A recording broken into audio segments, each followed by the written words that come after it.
Oh yeah, for absolutely. health and for cancer patients. Absolutely. And you just brought that up. And so just talking about the ketogenic cleanse, I mean, it is a fast. And I'm a big fan of intermittent fasting. It's something I do every single day. And I think it's a critical piece of a cancer-killing diet. So for myself, really when we break down fasting, I want all our listeners to understand this. I look at a building phase and a cleansing phase. So our building phase is a time between our first meal of the day and our last meal of the day. Okay, so the typical American, they might eat at 8 a.m. and finish eating at 8 p.m. So it's about a 12-hour building phase. And the cleansing phase would be time from our last meal to our first meal. Okay, that's like a 1-to-1 ratio.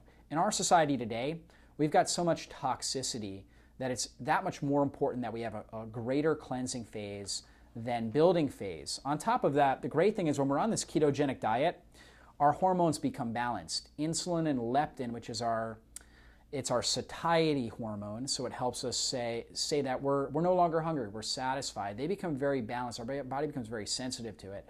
So we're really not as hungry. And so for myself, I like to have anywhere between a 16 to 18 hour and sometimes even a 24-hour cleansing phase on a regular basis. Okay, like we're doing this interview here, it's 11:30, 12 o'clock. I haven't eaten anything yet today. I worked out this morning, and you know what? My blood sugar is extremely stable. I feel really good. I feel really mentally clear.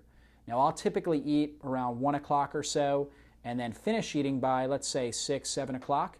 And so that's really my building phase.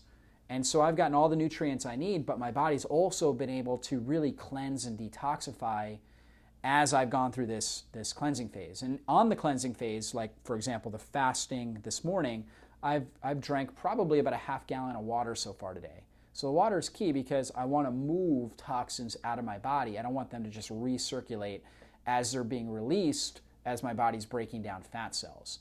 And so intermittent fasting is a very, very powerful strategy that's been shown to improve brain function, improve lean body tissue, so your percentage of muscle to body fat.